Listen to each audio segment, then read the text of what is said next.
All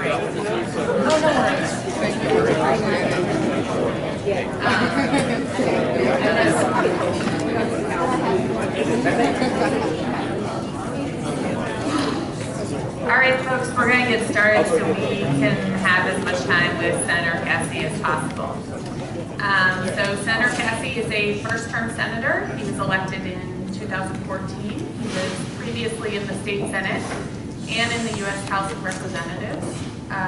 You know, there's nothing going on in Washington right now, certainly, for him to comment on. He tells me he's going to talk about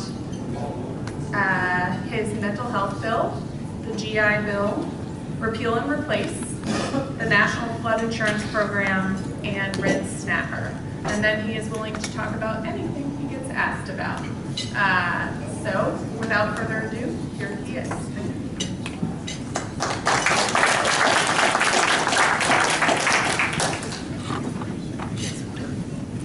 Thank you for having me, Julie.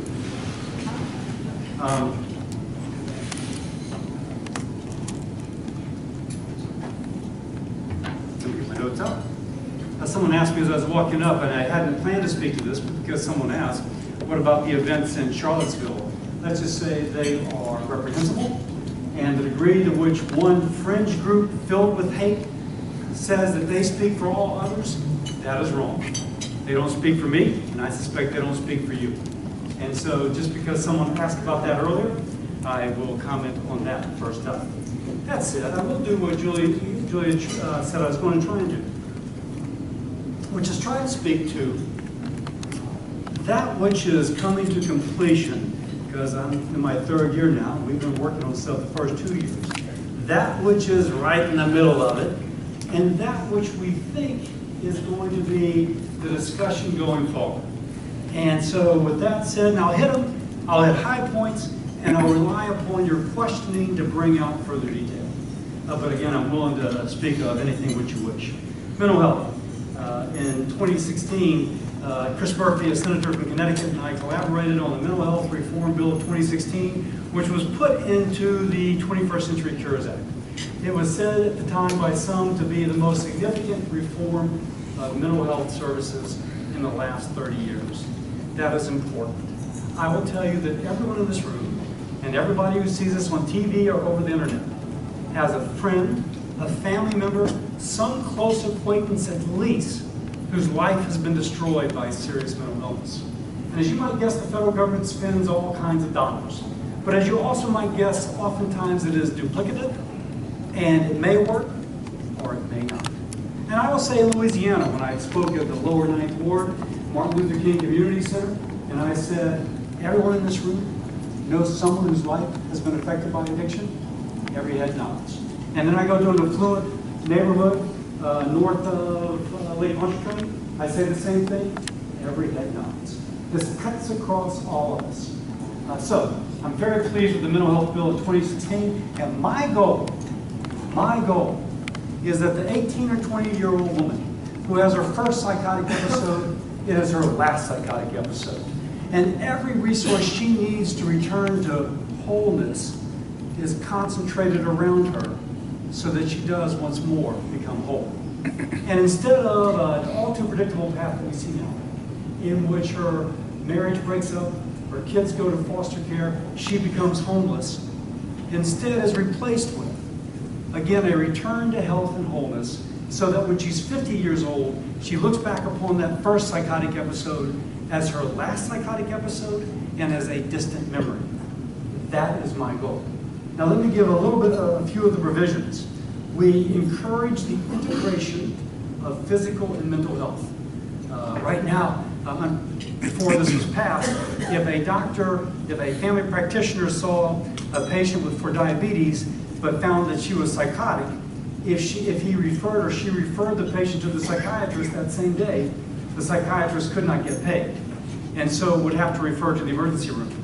Similarly, if the psychiatrist saw the patient and noticed the blood pressure was out of whack, then the psychiatrist could not refer the patient to the family practitioner, would have to refer to the emergency room because two doctors could not get paid on the same day. We changed that to allow increasing integration of physical and mental health. We strengthened the transparency and enforcement of mental health parity. We established new programs for early intervention and improving access to mental health care for children. By the way, that was something brought to me by Doctors Howard and Joy Osofsky from LSU Health Science Center, New Orleans. Their work post-Katrina found this to be a major issue. They are nationally recognized experts, and we took their information and tried to make the bill better. We strengthened suicide prevention. We established new national mental health policy laboratories to fund innovation grants to find new and effective models. We reauthorized successful grant programs. We developed new educational material. I can go on. But that's an accomplishment. Very proud of it. And just last week or the week before, the nominee as the new Assistant Secretary of Mental Health was approved by Congress and will be taking office. And her task is to cut across the government and to find those duplicative programs, those that are not working, to get rid of them, and to take those resources and concentrate them in programs that do work. So a milestone, if you will, in the implementation of that. Secondly, when Donald Trump ran for office, he said he wanted to increase job growth. We know that small businesses are a major driver of job growth. So one thing Congress has done in this first year of Donald Trump's administration is attempted to repeal some of the burdensome regulations passed by the Obama administration in their last 6 months, which are said to account for about $67 billion in regulatory costs upon small business. To repeal those if we did not see an adequate benefit for the expense. The one that I sponsored that passed is called the Volks Rule, named after a company in Prairieville, Louisiana, the Volks Company, V-O-L-K-S. Under the Volks Rule, the Department of Labor, I think it was, it says the federal government, I think it was the National Department of Labor, was requiring companies to keep records for 5 years. The statute said you only have to keep them for 6 months. But they're being kept for 5 years, so the Department of Labor can come review it anytime within 5 years. Well, for a small business, this is an administrative hassle. You speak to the small business owner, she says or he says, listen, I can't focus on growing jobs because I have the Department of Labor coming to audit my records from something 5 years ago. I want to focus on growing my business, creating jobs. And so what we said, first, the court said you can only do it for 6 months. The Department of Labor said, okay, that we're going to pass a rule to make them keep it for 5 years. And the Volks Rule says, no, you have to obey the law. You can't pass this regulation that the small business only has to keep the records as the law says for 6 months. So again, this is part of a $67 billion relief package, if you will, for regulatory compliance for small businesses. The goal being to help those small business folks grow their business and to create more jobs. Next issue I want to highlight, it was just passed. The GI Bill was just passed in August, and a couple of the things I had in that, which we have veterans, and they're coming out, and one, we owe them an incredible debt of gratitude. And we want to launch them into the next phase of their life, thanking them for all the sacrifice they have made for our country. And you also want to recognize that that is true. If you want to take care of the veteran, you cannot separate the veteran from his family or from her family. So the provision I had specifically in the GI Bill was the Veterans Educational Assistance Act of 2017 with the so-called Yellow Ribbon Improvement Act. And it extends eligibility for additional educational assistance to the children and spouses of service members who died in the line of duty after September the 10th, 2001. We do other things as well, but just in some way attempting to acknowledge our obligation to the men and women who are serving our country in the cause of freedom. And again, that passed in August. What am I working on now? Having phone calls with or emails with my own staff 2 to 3 times a day with the White House and or the Department of Health and Hospitals 2 or 3 times a week on our repeal and replace efforts. Clearly, what the Republican Senate attempted to do did not pass in August. So the question is, what do we do next? We still have a system which is not working, which is not sustainable for individuals and not sustainable for taxpayers.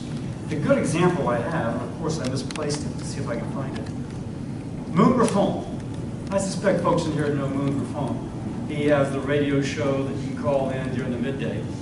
And Moon is telling me about what he is paying on the individual exchanges for health insurance right now. So he does not get a subsidy. He's a small businessman trying to make work, kind of guy who wants to succeed. So he says that in 2016, his premium was $1,650 a month. In 2017, $2,654. And then he's told that if he stays in his health care plan next year, his premium will jump to $3,600 a month with a $5,000 deductible and an extra deductible for medications. And he's very public about this. He says it on his radio show, so I will repeat. He's got a daughter with special needs. He cannot not have insurance. And so he's going to be paying over $40,000, roughly $44,000 a year before his deductible and before his deductible for his medications this coming year. That is not sustainable. Folks speak about Medicaid, and keep in mind the Medicaid expansion has worked really well for some states. The states, though, currently, the federal taxpayer, us, the federal taxpayer is paying 100% of that Medicaid expansion, which now begins to shrink. Still a good deal for the states in one sense. By 2020, the states will be responsible for 10% of that cost. But let's just talk about what happened when the federal taxpayer was paying 100%. States paid Medicaid managed care companies top dollar. And they enrolled as many people as possible. And now they're going to be responsible for only 10%. But that only 10% in Louisiana will be $310 million a year in 2020. In California, it will be $2.2 billion a year. And when you speak to state legislators, they tell you, oh my gosh, Medicaid is swallowing our budget. Tuition is rising because there's less support for public universities because Medicaid is swallowing the budget. And we're having a hard time with capital improvement because Medicaid consumes more and more of our budget. You can look nationally, and in 1964, this is the amount of money going to public universities from state government, and this is the amount of money going to Medicaid. That's when Medicaid started. In 2009, these crossed, and now state support for public education, public higher education continues to fall, and funding for Medicaid continues to rise. So we have to replace, I think, the Affordable Care Act with something which is sustainable for the taxpayer and which gives the power to patients and gives power to states.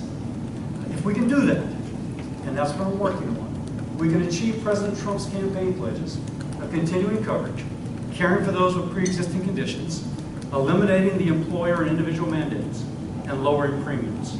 And that is my goal in this replace effort. What am I doing with both Lindsey Graham and Dean Heller? Well, first I'll say that we're about the only game left in town. Justin Haskins is a commentator for the Washington Examiner, a conservative newspaper in D.C.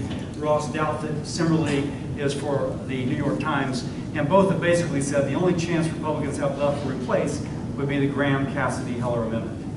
And we would take the dollars the federal government is spending through the Affordable Care Act. We'd first repeal the individual and employer mandates, and there is some revenue loss there. We would take those and the medical device tax. We would take the other revenue and we would give it to states based upon how many people in their state were eligible as a flexible block grant, allowing states to come up with their own solutions. You can imagine Alaska, which has 700,000 people stretched over a portion of the United States which is almost as large as 1/2 of the lower 48, has a different set of issues than Washington, D.C., which has the same number of people, but over, I don't know, 3 or 4 or 5 square miles. There's going to be a different solution. So we allow those states to come up with those different solutions. What can we say?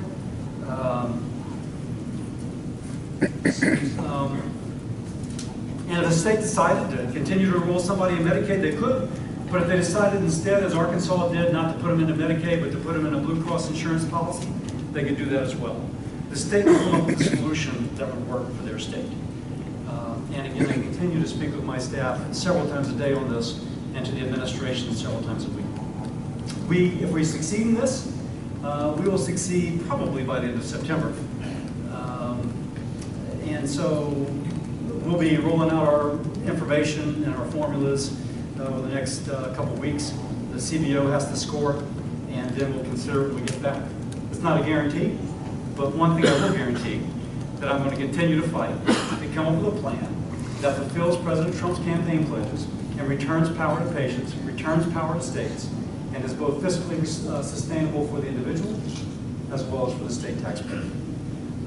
Let me speak briefly about the National Flood Insurance Program. That's something near and dear to a lot of folks across the state of Louisiana.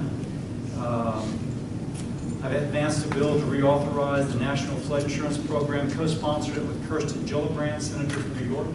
Unfortunately, both of our states have a lot of experience with terrible flooding. We're pleased about our ideas. If you speak to people in Louisiana, they'll say, oh, that sounds like my idea. It turns out they're probably right, because we did a lot of talking to folks, finding out what their thoughts were, and then with those thoughts trying to come up with a plan that would work. And our goal is to create an affordable, sustainable program which is accountable to the federal taxpayer. And so that's our goal for the reauthorization of the National Flood Insurance Program. What do? We reauthorize the National Flood Mapping Program for 10 years. We increase the accountability of NFIP contractors. We use different mechanisms to lower the cost of premiums, but to maintain the coverage that is available to someone. We have some innovative pilot programs, such as a risk-sharing program with the Write Your Own companies. We have significant investment in flood mitigation, $400 million a year over the course of the program. To put that in perspective, Congress has only spent about $200 million over the last 5 years on mitigation. This would be $400 million a year. A stitch in time, if you will, saves 9. If you're required to elevate your home, currently you only have $30,000 to elevate your home. That's not adequate. We increased that amount to $75,000. In fact, there was an article in The Advocate of a conservative think tank, libertarian think tank, saying what we should do as a nation to reform a national flood insurance program that ran yesterday. And I meant to bring it with me, but almost everything that they are suggesting, we have in our policy. We encourage the use of high-resolution mapping technology. For example, right now, floodplains are made as an average. But if one person really attempts to mitigate her risk of flooding, she doesn't necessarily get credit for that. We would use LIDAR to say, your floodplain level is at 6 feet, but this home is at 10 feet, so therefore they will get a lower premium, and this home is at 1 foot, and so they will get a higher premium. It just makes sense. So we're trying to do that to incentivize folks and to reward those folks who do, to decrease their personal risk of flooding. One thing that's near and dear to a lot of folks, or I should say bitterly dear to a lot of folks, as it currently stands, we're going to reform the proof of loss requirements. As it currently stands, homeowners have to submit a proof of loss within 60 days that requires them essentially to present all their evidence of damage within 60 days. It's not fair, because homeowners generally rely entirely on the Write Your Own agencies to figure out the scope of damage and draft the proof of loss statement. We changed the 60-day proof of loss to a loss notice provision, giving the Write Your Own timely notice and plenty of time for a fair estimate.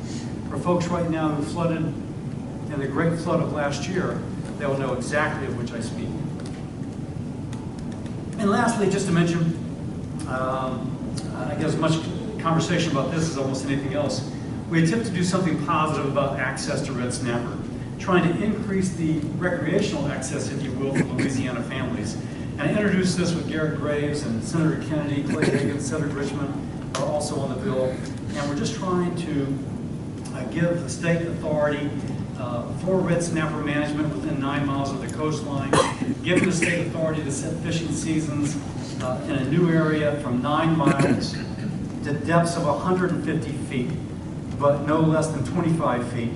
We retain the federal management of federal charter and commercial fishing industry, and we include resources to increase the catch and release survival rates.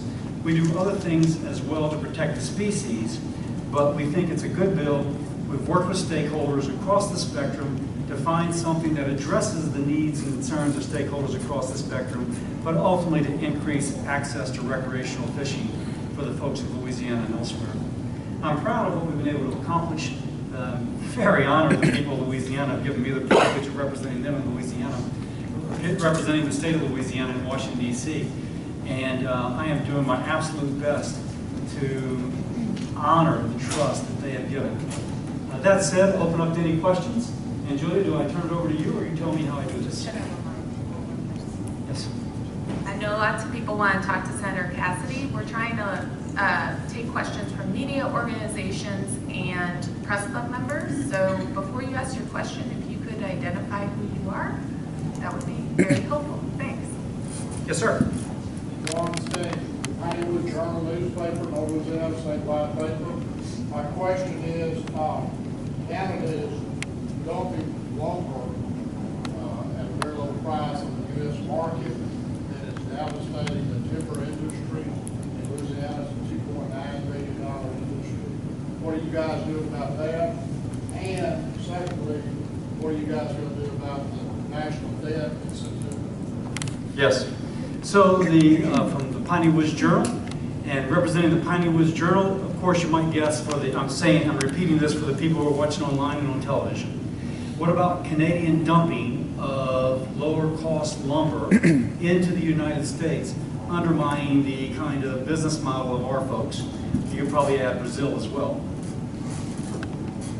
President Trump clearly is concerned about Mexico and Canada using provisions of NAFTA in order to protect their markets, but to allow them less restricted access to ours. And I think he has recently said that he doesn't want to completely get away with NAFTA, but he certainly wants to revisit it and find out on issues such as this, issues such as dairy, also concerning Canada, is it still a fair deal for the United States producer of lumber, producer of milk, the United States taxpayer? And so I think this is going to be all part of President Trump's trade agenda to really look at these sorts of arrangements and address those issues which you just mentioned. Lastly, regarding the national debt, raising the debt ceiling will be raised. Whether it is with conditions or not remains to be seen.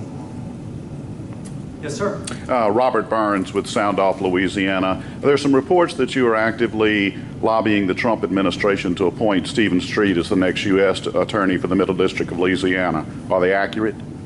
No. Steve Street's a good guy. But let me explain the way that our process has worked. Let's pick a judgeship. By the way, the question was, am I actively lobbying the Trump administration to appoint certain people for certain positions? The way it works is the president appoints, and I nominate. For some positions, we'll nominate one person, but for most positions, we nominate more than one. For example, judgeships, I'm not a judge, I'm a gastroenterologist. I don't know if a particular attorney has a good courtroom demeanor or not. So I've appointed just people I trust, my chief of staff among them, who's an attorney, a couple of business folks, to review those people who are applying. They bring to me a list of 3 or 4 people, sometimes longer. I interview, and then send that up to the administration. And then they are the ones that make the pick. Okay. So it's kind of a hands-off process, a little bit involved. Yes, ma'am. So I want to go back to what you were saying about legislators hearing about Medicaid swallowing up the budget. I think we do hear legislators complaining about that. I guess right now what's swallowing up the budget is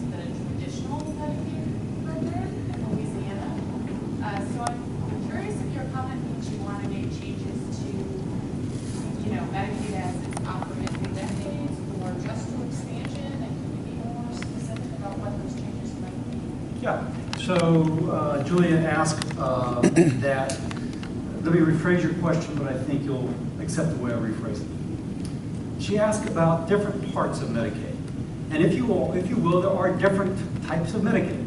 There's the traditional Medicaid, which folks remember pays for nursing home care, pays for blind and disabled pediatric programs. There's actually the CHIP program, which is specifically for the pediatric population, parts of it. And then there is the Medicaid expansion. Now, she mentioned that legislators are complaining not about the Medicaid expansion because to date the federal taxpayer has been paying 100%. They're concerned about the traditional Medicaid. So, and in that case, instead of the state paying 10%, as it will for the Medicaid expansion in 2020, it has to pay roughly 35%. I forget the exact number now. No, roughly 35%. So, yeah. So, as it turns out, the traditional Medicaid program is a huge problem. And this is despite the fact that Louisiana, like almost every other state, uses a variety of financing gimmicks in order to minimize their exposure. Now, these gimmicks are legal, but it does decrease the amount the state taxpayer has to put up, but it pulls down a lot more from the federal taxpayer. Since you and I pay both federal and state taxes, this is of incredible importance to us. And the traditional Medicaid program continues to have its problems of financing. In the legislation that we proposed, we probably will have the per beneficiary payment that has been discussed in Washington, D.C. Folks are a little nervous about the per beneficiary payment because they're used to the state being able to send whatever bill they want to the federal government and the federal taxpayer paying it no matter what, even if the care is not particularly good or effective. That's not good for the patient, and it's not good for the federal taxpayer. So the proposal that, so the way states have addressed this so far is they've gone to Medicaid managed care. They will go to Bayou Health and they'll say, we're going to give you this amount of money for this type of patient because we think this is about how much that caring for that patient is going to cost. And you're an insurance company, you know how to manage risk. You're going to put in programs to make the patient healthier, to spend less money, and at the end of the year you'll make a profit. That's okay, but we at least have some certainty as to how we're going to spend. What a per beneficiary payment does on a federal level, it says to the state, listen, you're putting everybody into managed care, and you're paying about that much per person into managed care. The federal taxpayer is going to give you about that much money plus a little extra. We will do, the federal taxpayer will do for the state what the state is doing for the patient in a Medicaid managed care company, which is to give you a certain amount per patient. This has been employed by almost all states in terms of Medicaid managed care, and probably we'll end up having a revision like this in our final bill.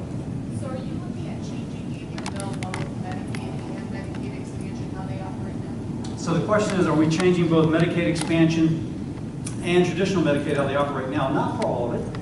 For example, blind and disabled children are carved out. Very hard to predict the cost of blind and disabled children.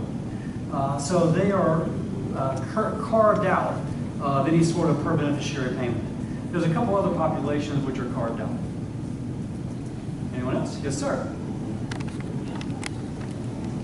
Senator, I wanted to take the opportunity and thank you for being so responsive to the citizens of Louisiana, particularly on this health care bill. I know you have teamed up with a number of other senators trying to make it work for you. And I just trust that you will continue to be patient and make sure that we get a good health care bill passed. Thank you.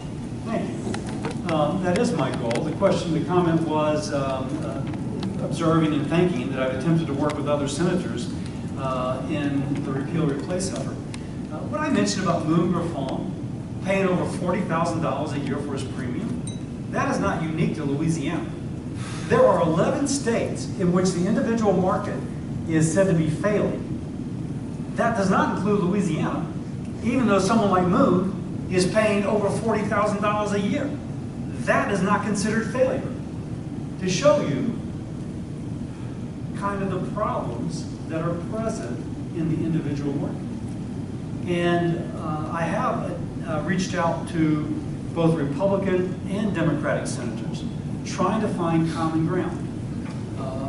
And the proposals we put forward have been very conservative, but things that liberals could like. We give the power to the state to come up with a system that works for that state. We do repeal the individual mandate and the employer mandate. But if the state of California wants to put those taxes back on their people and put those taxes back on their businesses, they can do it. That's not a federal restriction. That's just a state decision about the state having the will to do it or the need to do it. On the other hand, if you're a state like Louisiana that says we don't want to, but we have our own thoughts how to come up with our own system, it's a positive thing. I will add the bill that we put forward. Ted Cruz, Senator Susan Collins and I had a bill that we put forward. Ted Cruz took a provision of it, and we'll include the Cruz amendment in our final bill, which is allowing an individual to use a health savings account to purchase insurance premiums. I love this. Whoever controls the money has the power. I worked in the charity hospital system. The patients did not control the money in the charity hospital system, so the lines were long and the buildings were decrepit and the technology was old. And we had dedicated doctors and nurses, but lines were long, the buildings decrepit, the equipment was old. So under this Cruz amendment, married with what we're trying to do with the Graham-Cassidy Heller, the state could take the money it receives, pre-fund a health savings account, allowing the individual to purchase the insurance that she chooses. She can pick the policy that works best for her and or her family. She has the power. I love that, and I'm very pleased that Senator Cruz has put that up. Len? In the short term, sir, there's some question. Blue Cross, the last number I remember is from memory was 18 million that Blue Cross had already spent on the subsidies for various policies. The White House has not said whether it's actually going to pay those bills. Is part of your measure to make that a matter of statute that those bills be paid? And so what will you do if the White House says no? Although I am optimistic. There's several. First, I'm sorry. I'm supposed to repeat the question. And it was kind of a long question. Sorry about that. The point was that there's something called cost-sharing reduction payments that go to insurance companies that reduce the premium for some of those in the individual exchanges. The White House has been iffy as to whether or not they will continue them. Blue Cross Louisiana is concerned about it. What will we do about that? Is that a fair summary of your question? So, let me kind of work through it. Senator Lamar Alexander and Senator Patty Murray, who are chair and ranking member, ranking Democrat of the Health Committee, Health, Education, Labor, and Pension, a committee upon which I sit, will begin holding hearings in September to authorize a temporary extension of the cost-sharing reduction payments through the end of 2019. That's the plan right now. Very narrowly focused, stabilizing the market. I'm all about that because the more unstable the market becomes, the more people's premiums go up. And a Moon Griffon is spending $40,000 now, you don't want them to rise by another 20 to 40%. That cannot be done through our legislation because even though I am hopeful and even optimistic that some Democratic senators will vote for our legislation at the end, the reality is that under the rules of the Senate, that these cost-sharing reduction payments cannot be inserted into the bill that we are drafting. So if you will, what we're doing, Lonnie, complements what Alexander wishes to do. It does not compete with it. Yes, sir. Hey, Joe. What needs to happen for your legislation to pass? What are, for Republicans that are still on the fence about it, what's it going to take for them to get along, to agree to this plan? Are they waiting to see how many people will be insured? And is there any chance you can actually get Democrats to also support?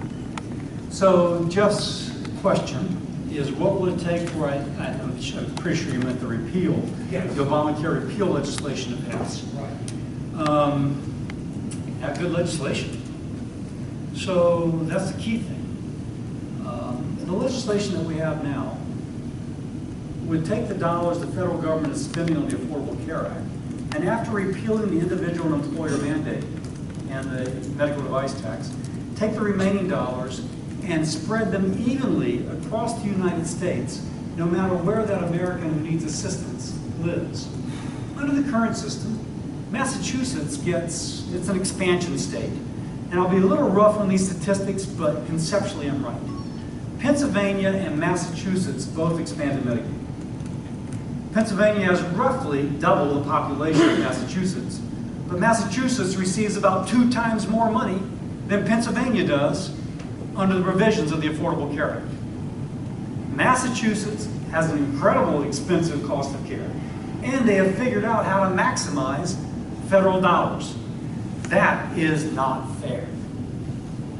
If you're an American who needs assistance in Pennsylvania, Massachusetts, Louisiana, or Alaska, the federal taxpayer should give about the same amount wherever you live. You need to adjust it for some things. When you're younger, you have less health care needs. When you're older, you have more. When you are, you can think of different reasons why some folks need disease burden. One of the reforms we hope to have in this legislation is that disease burden is brought into the calculus as to how much folks get. But still, what you receive should not depend on whether or not your state government has figured out how to maximize reimbursement. It should be somehow rooted in fairness. Now, by the way, why am I somewhat optimistic that maybe a Democrat would vote for it? Well, some states represented by Democratic senators will do well. They will do very well under our system. And that's on purpose. Because if you decide to be fair to someone, it doesn't matter whether they live in a red state or a blue state or a purple state, you've decided to be fair. And it just turns out that they may do better off. And they happen to live in a state represented by a Democratic senator. And we're just trying to bring that sense of fairness to this piece of legislation. If we do that, I think we will have the sort of policy that will endure. It won't be that if we have a Democratic president sometime in the future, that Democratic president says, oh, we have to revisit it. They'll say, no. What was done is fair to all. It's working. We're going to stay with it. That's my goal. Yes, sir. So do you have an analysis as to... They asked you to identify yourself. I'm sorry. I Jackson, just a member of the press club. Have you, or your folks, done an analysis as to whether if Congress ever had the nerve to do it, repeal McCarran-Ferguson or either give authority to negotiate drug prices, how that would affect things on your plan or the current plan or anybody's plan? So you got 2 questions in there. One was, what about repealing McCarran-Ferguson, which is one of the things that has many provisions to it, but it allows, probably in the context of healthcare, which I think you're asking about, it's one of the things that limits the ability to sell across state lines. And secondly, what about pharmaceutical costs, allowing the federal government to negotiate for pharmaceutical costs. Fair statement? Yes. Great questions. Great questions. The president has been all about allowing insurance to be sold across state lines, and it works in some markets. Obvious example, Texarkana, right? You live in Texarkana, you can be, it's like a Geico commercial. You know, you can have a foot in one, you can be a lizard and have a foot in one state and another foot in another. And so it just makes sense. But I know as a physician that most times when insurance companies come up with their rates, they go to a community and they say, okay, what do the doctors charge in your parish, your county, and what is the disease burden in your parish and county? So if you live in Opelousas, you're not going to be able to get a deal from an insurance company based in Chicago because their rates are based upon physicians and disease burden in Chicago, not Opelousas.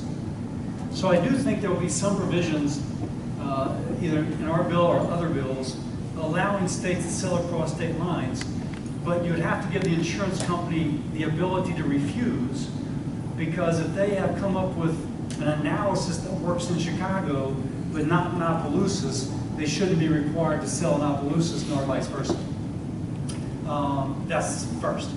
Secondly, as regards drug pricing, that's interesting. I know a woman, she is oh my gosh, she is a Republican. She's a Republican. And she wears red every day of the year. And she is so upset about how much she is spending on her medication. It's off patent. It cost about 10 times what it cost 8 years ago. And if it cost, according to drugstore.com, $140,000 for her pill in the United States, it cost $8,000 in Canada. That's enough to get people's blood boiling. Another guy in Lafayette, another Republican, I'm sure his underwear is red. His daughter is a diabetic, and he has always emailed me as to what his daughter is paying for her insulin. So we have to find out, we have to find ways to address high drug costs. I have been working with Secretary Gee of Louisiana's Department of Health, trying to come up with a way to bring hepatitis C treatment to people in Louisiana on the Medicaid program. Right now, the treatment for hepatitis C is incredibly expensive. So much so that if the state of Louisiana decided to treat everybody who had hepatitis C, he would go bankrupt in 3 years. I'm a hepatologist, which for folks who don't know what that means, that's a liver doctor. Always have to explain it because otherwise they think you're doing snakes or venereal disease. But I'm a liver doctor. And so as you might guess, I have an interest in this. And we're trying to come up with a market-based solution that would allow that treatment to be offered on a broader scale. Why do I say market-based? It's real easy to say, oh, we're just going to march in and we're just going to take over the intellectual property and we're going to take that from the drug company and we're going to give it away for free. That's great. And then the drug company doesn't work on a cure for AIDS or a cure for Alzheimer's. So we have to keep incentives for drug companies to continue to work on life-saving drugs. But we have to figure out market-based solutions that bring competition into the market that allow access to drugs, which in some cases are priced so high, people don't have access to them even when they're life-saving. I don't have an answer on that just yet. I can tell you I've been working on it for 2 or 3 years, and we'll continue to, we're actually drafting legislation, but we're kind of in the midst of it. I didn't bring it up today until you asked the question. But it was on a phone call this morning on that very topic. I'll continue to work at it, sir, and try and find a solution. I am so aware of how important it is. I'm sorry, you have... Talk about Medicaid expansion becoming unsustainable for states once they have to serve 2%. Here in Louisiana, the health officials say that they actually think it will be manageable because of the savings that they're getting from uncompensated care costs and managed care taxes. Do you think that is too optimistic or is it unrealistic? So the question is, people in Louisiana, the officials in Louisiana feel like they will be able to pay Louisiana's share of the Medicaid expansion because of premium taxes and other things that they have put in place.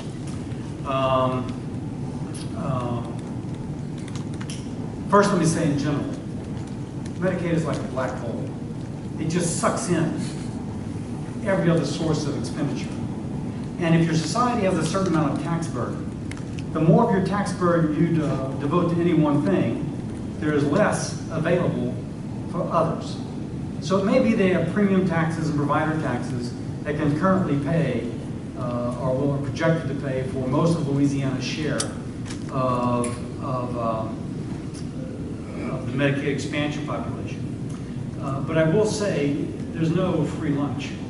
And at some point, you have less ability to address other needs.